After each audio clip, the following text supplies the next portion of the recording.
আজ আমাদের প্যারিস ট্রিপে তৃতীয় দিনের সকালে উঠে আজ আমরা বেরিয়ে পড়েছিলাম একটা চ্যাপেলের উদ্দেশ্যে।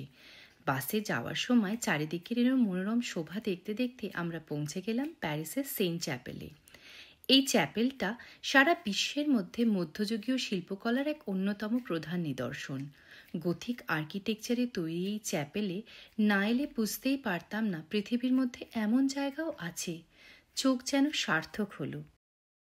১৩০০ শতাব্দীতে ফ্রান্সের রাজা কিং লুই দ্য নাইন তার কিছু কালেক্ট করা ঐতিহাসিক ধ্বংসাবশেষ সংরক্ষণ করে রাখার জন্য এই চ্যাপেলটি নির্মাণ করেছিলেন।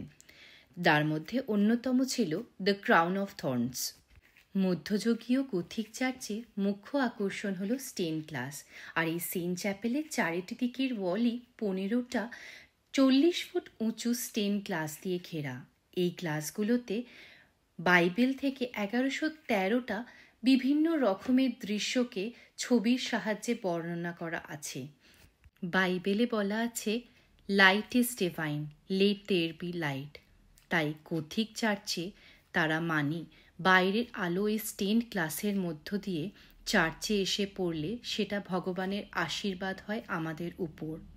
এই কালারফুল গ্লাসগুলোর মধ্যে দিয়ে বাইরের আলো ভিতরে পড়ে এক অদ্ভুত মায়াবী পরিবেশ সৃষ্টি করেছিল। এখানে বেশ কিছুক্ষণ টাইম কাটিয়ে আমাদের মনটা এক অদ্ভুত শান্তি পেয়েছিল। আজকের মিনি ব্লগটা এই অবধি। তোমরা কিন্তু জানাতে ভুলো না কেমন লাগলো। বাই।